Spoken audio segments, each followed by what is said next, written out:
Okay, so let's unpack this. Today, we're diving deep into, well, a really recent and deeply tragic event that's captivated the world, the Air India AI-171 plane crash in Ahmedabad. You'd likely see the headlines, but we're going to go, far beyond that. We've got a stack of incredible sources here. Yeah, witness videos, official statements, expert analysis. Yeah. Even some whistleblowing stuff. Right? Exactly. Internal documents, too. The aim is to give you a truly well-informed understanding.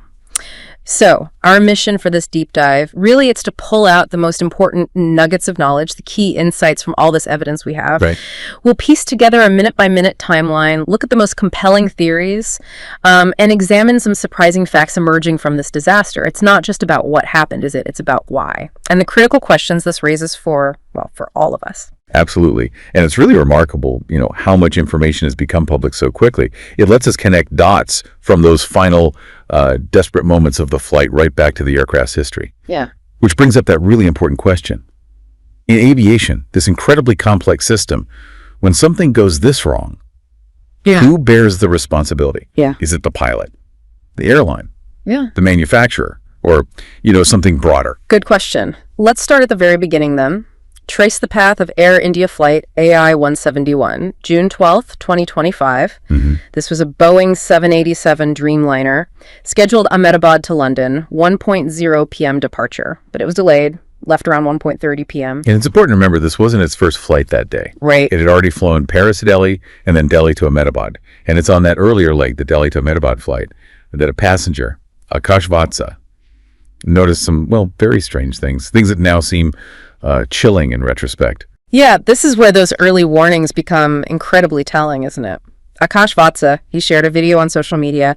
It showed the plane's wing flaps just constantly moving. Constantly moving, that's unusual. And the AC wasn't working, neither was the entertainment system or the remote. Wow, multiple system issues then. Imagine noticing all that, these critical components malfunctioning before the plane even crashes later that day. Terrifying. Fortunately, that earlier flight, it did land safely in Ahmedabad, 11:01 a.m. Okay, so it lands, then it gets refueled. That took 42 minutes. Which is a bit longer than usual, right? Normally 35 minutes. Yeah, usually around that. Yeah. Now, a DGCA official that's India's aviation safety regulator, they later said this wasn't necessarily unusual for a max payload flight, plane carrying its maximum allowed weight, fuel, cargo, passengers. But still, it's a detail that stands out in the timeline. Okay, so boarding completed, 242 people on board, 230 passengers, 10 crew, and 2 very experienced pilots. Right, Captain Sumit Sabharwal, 8,200 hours, and co-pilot Clive Cunder, 10,100 hours. Those are significant numbers. These were seasoned professionals. Definitely. So 1:31 p.m., the plane starts moving to the runway. Takeoff clearance at 1:34 p.m. All pre-flight checks reported complete just after 1:38 p.m. And critically, no warnings reported. No requests for changes. Runway, thrust, flaps, nothing. Nothing. And the weather was fine, well within operational limits. Everything seemed, routine. Okay. Then, 1:48.44 p.m., the plane takes off from runway 23. And this is where things just immediately go terribly wrong. If you picture Ahmedabad Airport, single runway, residential areas all around. Yeah, very little margin for error there. Any deviation is a huge concern. And just moments after takeoff, this 17-year-old local kid, Aryan, filming from his roof, he captures this crucial footage. And what did it show? Something highly unusual. The plane's landing gear. It was still down. Still down after takeoff. Yeah, very strange. So 1:38.55 p.m., just seconds after takeoff, the plane reaches 625 feet, but it can't climb higher. Stuck at 625 feet. And then just seconds later, the pilots make that desperate call to ATC. Thrust not achieved. Falling. Just chilling. Yeah. That last transmission. ATC lost contact. Yeah. And then at 1:39.13 p.m., only 34 seconds after taking off, the plane starts to fall. It crashed about 1.5 kilometers from the airport, right into a hostel at BJ Medical College. Oh, God. And the impact caused a massive fire. The students, they were on their lunch break. Yeah. About 35 in the canteen. That's right. They described a loud bang, felt like an earthquake, then smoke, debris everywhere. Unimaginable, jumping from windows to escape. Yeah, many jumped from the second and third floors. Just chaos and desperation. It really grounds the technical details, doesn't it? This is about lives shattered in an instant. It absolutely is. Yeah. And tragically, out of everyone on board, Just one survivor. One. 𝗾𝗂𝗶𝘀𝗵, British citizen, seat 11A, near an emergency exit. Yeah. He said his side of the plane hit the ground first, which allowed him to get out through that emergency door. But the other side. Locked by a wall, trapped everyone else inside. Yeah, a true miracle he survived amidst such devastation. It's awful. And moments like that, they really highlight the human element. It reminds us why these investigations are so critical, not just for technical answers, but to prevent this kind of thing ever happening again. The official death toll, still not released, but estimates are over 270. That's the figure being reported, yes. It's undoubtedly one of the most horrific crashes in aviation history. So what does this all mean? What are investigators looking at? They moved quickly, right? Recovered the black box. Yes, immediately. Both the cockpit voice recorder, the CVR, which records the cockpit audio, and the flight data recorder, the FDR, logging all the plane's parameters. They got both. The inquiry is being led by India's Aircraft Accident Investigation Bureau, the AIB, but they've got assistance from teams in the UK and the US. Because it's a Boeing aircraft, right? Yeah. American-made. Exactly. So the US NTSB, the National Transportation Safety Board, they're running a parallel investigation. Standard procedure. There were reports the black box would go to the US. There were, but the aviation ministry clarified it would be investigated in India. Okay. So beyond the black box, we have other really critical evidence, flight radar data. Right. And those two videos we mentioned, Arian's mobile phone video from his roof and the airport's own CCTV footage. What do these visuals really tell us? Well, they provide some crucial, almost undeniable observations. Smoking guns, really. Arian's video, it clearly shows the plane's landing gear was not retracted after takeoff. Which, as you said, is highly abnormal. Highly abnormal. Retracting the gear is usually the first thing pilots do. Keeping it down creates massive drag, like a giant air brake, severely hinders climbing. And the video also showed the wing flaps were retracted, not deployed. Correct. Flaps retracted. Flaps are those extensions on the wings. They increase the surface area. Giving you lift for takeoff. Exactly. Crucial lift and also drag needed for takeoff and landing, keeping them retracted during takeoff. That's a major deviation. Basically taking off with wings too small for the job at that speed. So that immediately makes you think, pilot error. It does raise the question, yeah. Some initial theories floated around, like maybe they were startled by an engine issue, forgot the gear, mistakenly retracted the flaps. But experts dismiss that. Largely, yeah. Why, given those clear deviations? And you said the pilots were very experienced. Exactly. Two main reasons. First, the Dreamliner, it's got extensive warning systems, layers of them. Pilots would get multiple, very clear alerts for wrong flap settings or if the gear wasn't retracting. These aren't subtle warnings, you know. Right. Hard to miss. And second, as you said, the experience. Captain 𝗟𝗏𝗿, co-pilot 𝗃𝗃, over 18,000 combined flying hours. Mistakes happen, of course, but such a fundamental oversight, especially with no apparent system warnings. It seems highly improbable for pilots of that caliber in such a sophisticated plane. Okay. So if it probably wasn't pilot error, what does that point towards? What's the bigger picture? Well, aviation experts point out something interesting. Even if a Dreamliner somehow got to 600 feet without flaps, one engine should still be powerful enough to continue climbing. Really? Even with that handicap? Yeah, albeit with reduced performance. But it should climb. So this points away from just a simple pilot error or even a single failed component. It points towards something much more serious. Potentially a total power loss. Total power loss. And this is where that detail in Arian's video, it becomes absolutely crucial. It seems to show the deployment of a ram air turbine, a RAT. That's right. For those unfamiliar, what exactly is a RAT? Okay, so RAT is a small wind turbine. Almost all modern aircraft have one, tucked away for emergencies. It deploys automatically only when all other power sources fail. Both engines out, backup power units unavailable, everything gone. The last resort. Truly a last-ditch effort. It uses the airflow to generate just enough electricity for the absolute critical systems, flight controls, basic navigation. But for AI-171, it wouldn't have helped much. They were too slow. Unfortunately, yes. They were at a very low height, hadn't picked up much speed. So even if the R8 deployed, it probably couldn't generate meaningful power in those final seconds. Gave the pilots less than 30 seconds from that thrust not achieved call to impact. Sobering. But, and this is key, if that object was the RAT, it's pretty concrete evidence of a catastrophic total power loss. Right. Not just one engine failing. Everything. Exactly. And this is backed up by the sole survivor, 𝗾𝗂𝗶𝘀𝗵. He reported hearing a loud bang and seeing flickering lights just before the crash. Okay. Aviation experts suggest that loud bang could easily be the 𝗟𝗏 hatch deploying forcefully. Makes sense. And flickering lights. Common as the plane switches to limited reserve electrical power, which might fluctuate before the 𝗟𝗏 fully spins up. And the audio from Arian's video. Also supportive. There's a distinct propeller-like sound on it, different from a normal Dreamliner's engine hum, again suggesting 𝗟𝗏 deployment. Okay, so if the 𝗟𝗏 deployed, confirming total power loss, what could cause that kind of catastrophic failure? Well, that's the million-dollar question, isn't it? Yeah. Typically, you look at three main scenarios. One, a total electrical failure hitting everything. Two, a complete hydraulic failure affecting controls. Or three, the incredibly rare but devastating dual engine failure. Dual engine failure. You said incredibly rare. Only 7 cases in 70 years for big jets. That's right. It's extremely uncommon. So what specific evidence in this case points so strongly towards dual engine failure rather than, say, an electrical issue taking out the controls? Two key pieces of evidence really push towards dual engine failure here. First, that pilot's mayday call. Thrust not achieved. That's explicitly about engine output. Not controls, not electrics, but thrust. Direct reference to the engines. Exactly. And second, the unretracted landing gear. While it's a pilot action to retract it, it could also indicate there simply wasn't enough power, either electrical or hydraulic, driven by the engines to actually retract it.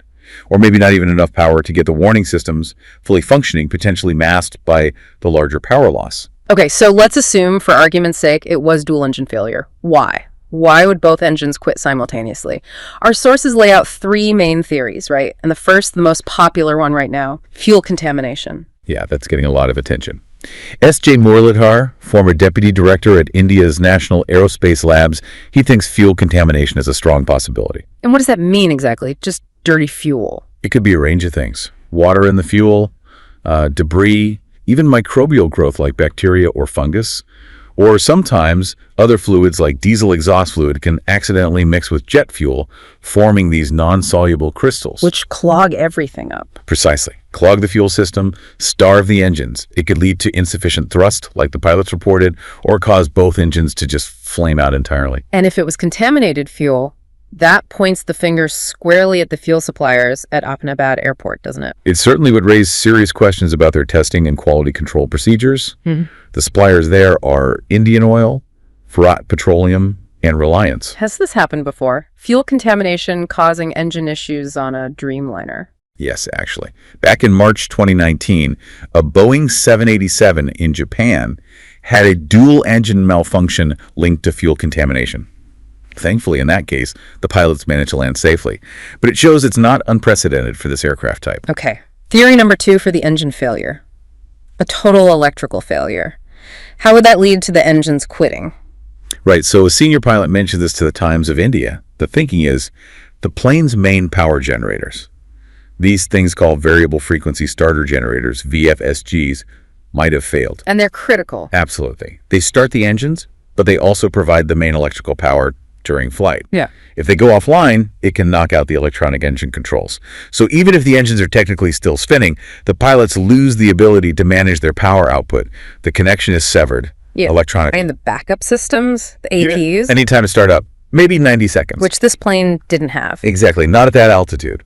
So if the main generators go and the APUs can't kick in fast enough, you lose control of thrust. And this kind of electrical problem, it has happened with Dreamliners before. It has. Remember 2013? 2 Japanese airlines Dreamliners had major battery failures. Ah, yes. The lithium-ion battery issues. That's the one. Traced back to manufacturing defects by Boeing. One flight filled with smoke, another battery got so hot it melted bolts. And that led to the global grounding, right? All 787s. The entire fleet was grounded for months. So electrical system vulnerability isn't a new concern for the Dreamliner. Okay, so fuel contamination, electrical failure. What's the third major theory? Mechanical error. And this could branch into 2 areas. Manufacturing defects, pointing back at Boeing, or possibly maintenance failures, which could involve Air India. Let's look at Boeing first. This crash, it's the first fatal one for a Dreamliner, right? That's correct. Very significant. Until now, despite incidents like the battery fires, it had a reputation as a very safe aircraft because there were no fatalities. This changes that perception dramatically. But there's a history of concerns about Boeing's production practices, isn't there? Even specifically with the Dreamliner. There is, yes. A concerning trail, actually. For instance, Norwegian Airlines, back in 2020, they publicly accused Boeing of persistent engine problems with their Dreamliners. Caused diversions, route closures, lots of engine replacements. They even had to scrap one Dreamliner they'd bought for millions after only 10 years because of these ongoing issues. Wow. Scrapped after 10 years. Yeah. And what's particularly striking is the consistent testimony coming from inside Boeing, current and former employees. Like Sam Salapore. Exactly. Engineer Sam Salapore. April 2024, he complained to the FAA, said Dreamliner parts were being incorrectly assembled from different locations, basically shortcuts to save money. And he claimed this created a risk of the plane literally breaking apart midair. Said his supervisors just ignored his concerns. And there was that New York Times investigation in 2019 about the Charleston factory? Yes, the South Carolina factory where Dreamliners are made. Yeah. Employees there claimed poor quality parts were used. Even that metal debris was sometimes left inside finished planes. Metal debris near wiring. That's what they alleged. And claimed they were pressured not to report these violations. One technician, Joseph Clayton, apparently found metal pieces near cockpit wiring so often he told his wife he'd never fly on a Dreamliner. That's incredibly disturbing. It gets worse.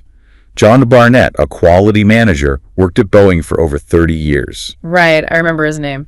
He stated, under oath, that in his view, not a single plane coming out of that Charleston factory was safe or airworthy. Not a single one. That was his testimony. And an Al Jazeera investigator, using a secret camera, asked 15 workers there if they'd fly on the planes they built. 10 said no, citing quality concerns. So multiple people, different roles, different times, all pointing to this pattern. A culture where safety concerns were maybe sidelined for production targets. That's certainly the picture these testimonies paint, a deeply unsettling one. And Barnett, he predicted something like this, didn't he? Chillingly. He did. He predicted that this kind of alleged manufacturing negligence could take maybe 10 to 12 years to manifest in a major crash. And the crashed Air India Dreamliner was 11 years old. 11 years old. Yeah. Right in that window. And there was another quality manager, 𝗟𝗏𝗄𝗆. She mentioned Air India specifically. Yes, 𝗟𝗏𝗄𝗆, quality manager at Charleston from 2009 to 2016. She specifically mentioned concerns about the 787s delivered to Air India during her time there. Said she lost sleep over the poor quality of 11 Dreamliners delivered in 2012-2013. 6 of those went to Air India. 6 of them. And she recounted asking a boss if he let his own children fly on those specific planes.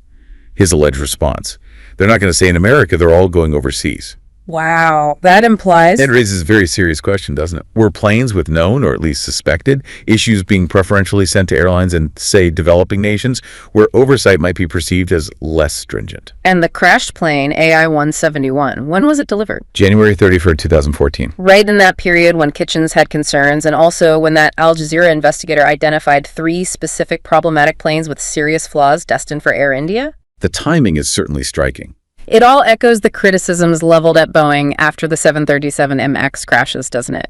Prioritizing profits over safety. It absolutely does. Those crashes in 2018 and 2019 killed 346 people, led to that massive $2.5 billion settlement with the U.S. Justice Department to avoid criminal prosecution.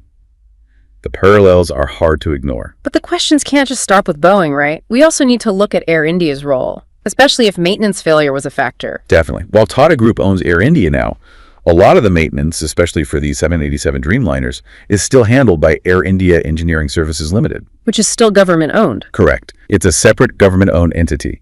And if you broaden the lens, many other airlines fly Boeing planes, including Dreamliners, without these kinds of catastrophic outcomes. So it does shift focus onto Air India's own operations and safety culture. Have there been concerns raised about Air India since the Tata takeover? There have been. Questions about internal operations, pressure on staff. Like the pilot fatigue issue. Pilots complaining about insufficient rest. Exactly. Yeah. That led to that mass sick leave incident in May 2024. Around 300 Air India Express crew members called in sick, citing fatigue and scheduling issues. That hints at operational pressures.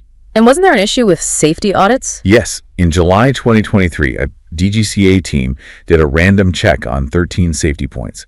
They found Air India had apparently never audited these points itself and was allegedly providing fake audit reports. Fake reports. That's serious. Very serious. And then just the day before the AI-171 crash, there was a suspected food poisoning incident on a London-Mumbai Air India flight. Just one thing after another. It paints a concerning picture, doesn't it? Multiple potential vulnerabilities, not just with the manufacturer, but possibly within the airline's own systems, too. It really does. A complex web. So where does the investigation stand now? When can we expect some official findings? Well, the exact cause is still under investigation, obviously. But under international civil aviation rules, a preliminary report is expected around July 12th. That's 30 days after the crash. A preliminary report. But as anyone who follows these investigations knows, it's rarely just one single thing, is it? Almost never. These complex systems, aircraft like the Dreamliner, they have backups for their backups. Redundancy upon redundancy. Mm-hmm. So when a disaster of this magnitude happens, it almost always points to multiple failures.